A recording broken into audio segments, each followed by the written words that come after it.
देखिए मोदी जसोदा की शादी की कहानी, चश्मदीद की जुबानी। 1968 का एक दिन, उत्तरी गुजरात का वडनगर कस्बा। दामोदरदास मोदी और हीराबा के घर में चहल पहल थी। दामोदर और हीरा की 6 संतानें में से एक नरेंद्र मोदी 18 वर्ष की शादी हो रही थी। शादी की रस्में कई दिनों से निभाई जा रही थीं, हालांकि पैसों की तंगी के कारण सभी आयोजन सादगी से हो रहे थे। कुर्ता, पायजामा और साफा पहने नरेंद्र मोदी अपने दोस्तों और परिजनों के साथ घर से निकले। वे एक जीप में बैठे, जिसे दूल्हे के लिए तय किया गया था। बाकी राज्य परिवहन की किराए पर ली गई एक बस में बैठ गए। बारात ब्राह्मणवाड़ा जा रही थी, वडनगर से 50 किलोमीटर दूर, जसोदाबेन के घर। जसोदाबेन को बताया पत्नी, मच गया हंगामा।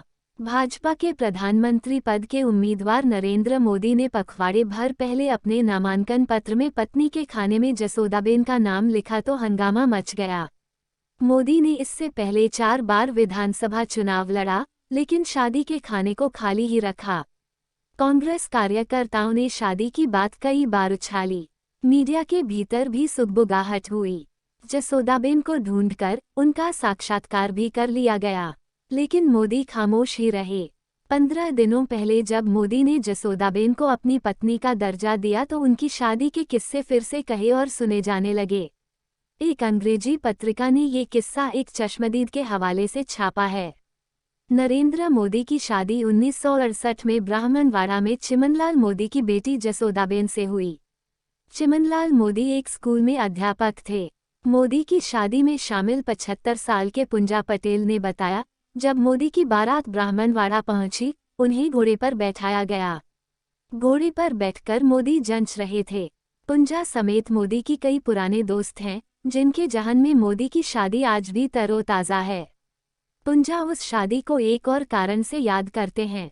पुंजा ने बताया कि उन्होंने शादी में मोदी को रखने के लिए एक सूती चादर दी थी, लेकिन वे चादर उन्होंने खो दी। मोदी शादी के लिए तैयार भी नहीं थे। जसोदा के साथ उनकी सगाई लगभग 1 साल पहले हो गई थी, लेकिन दोस्तों से वे उनके बारे में कम ही बात करते। बड़ी ही साधारण ढंग से हुई मोदी की शादी। मोदी के दोस्त नागजी देसाई ने बताया, मोदी की जसोदा से 1 साल पहले सगाई हो चुकी थी, लेकिन वे दूसरे युवकों की तरह अपनी होने वाली पत्नी के बारे में कभी भी बात नहीं करते। नागजी के बिक, मोदी अक्सर कहते कि वे देश की सेवा करना चाहते हैं, वे शादी नहीं करना चाहते। 64 साल के नागजी देसाई वडनगर के BN सिंह हाई स्कूल में मोदी के क्लासमेट थे। मोदी की शादी बड़े ही साधारण ढंग से हुई। बाराती जब जसोदाबेन के घर पहुंचे उन्हें जलपान में चाय, गठिया और जलेबी परोसी गई। शादी के बाद ही हो गई जसोदा की विदाई। नागजी ने बताया कि पूरे कार्यक्रम में मोदी गंभीर बने रहे, लेकिन उनसे 1.5 साल छोटी जसोदा खुश थीं।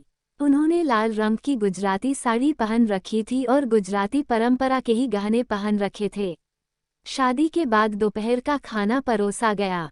देसाई को अब भी याद है कि खाने में क्या परोसा गया था। उन्होंने बताया कि खाने में मोहनथाल, मिठाई, पूरी, दाल, चावल और सब्जी परोसी गई थी। शादी के बाद ही जसोदा की मोदी के साथ विदाई हो गई। वडनगर में मोदी की मां ने जसोदा का स्वागत उनके माथे पर कुमकुम लगा के किया। अगली ही सुबह मोदी ने घर छोड़ दिया। देसाई के मुताबिक विदा होकर ससुराल आई जसोदा खुश दिख रही थीं। एक रिश्तेदार ने उन दोनों की गांठ खोली। एक बर्तन में दूध और फूलों की पंखुड़ियां भरकर उसमें एक अंगूठी डाल दी गई। उन्हें अंगूठी ढूंढने को कहा गया जो अंगूठी ढूंढ लेगा, घर में उसी की चलेगी। मोदी ने कामयाब रहे, लेकिन खेल में जसोदाबेन को बहुत मजा आया। हालांकि अगली ही सुबह घर में कोहराम मच गया, जब ये खबर फैली कि नरेंद्र मोदी ने घर छोड़ दिया है। मोदी ट्रेन से अहमदाबाद रवाना हो गए थे। अहमदाबाद से वे 30 दिन बाद लौटे। ये खबर सुनकर नरेंद्र मोदी के दोस्त भी चौंक पड़े थे। दरअसल मोदी ने अपने दोस्तों को भी नहीं बताया था कि उन्हें माता पिता के दबाव में शादी की थी। मोदी ने माँ बाप के दबाव में की थी शादी। मोदी ने शादी माँ बाप के दबाव में की थी।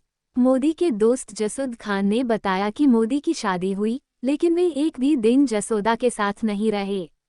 देसाई के मुताबिक परंपरा थी कि शादी तुरंत बाद दुल्हन कुछ दिन ही ससुराल में बिताती है। इसलिए जसोदा भी अपने पिता के घर चली गईं। वे जब वडंगा दोबारा लौटी, मोदी के माँ बाप के कहने पर कई महीनों तक ससुराल में ही रहीं, लेकिन मोदी ने उन्हें स्वीकार नहीं किया। अंततः वे घर लौट गईं और अपनी पढ़ाई दोबारा शुरू की। मोदी ने भी को अपनी पढ़ाई आगे बढ़ाने को कहा था। जसोदा ने पढ़ाई पूरी की और एक स्कूल में टीचर बन गईं। रिटायर होने के बाद वे अपने भाई अशोक के साथ वडनगर के पास ऊंझा में रहती हैं। दोस्तों, ये कहानी आपको कैसी लगी एक प्यारा सा कमेंट करके ज़रूर बताइएगा। वीडियो पसंद आई हो तो प्लीज़ लाइक शेयर कमेंट ज़रूर करिएगा। और अगर अभी तक आपने हमारे चैनल को सब्सक्राइब नहीं किया है तो प्लीज़ दोस्तों हमारे चैनल को सब्सक्राइब ज़रूर कर लीजिएगा। हमारा साथ देने के लिए आप सभी का दिल से धन्यवाद।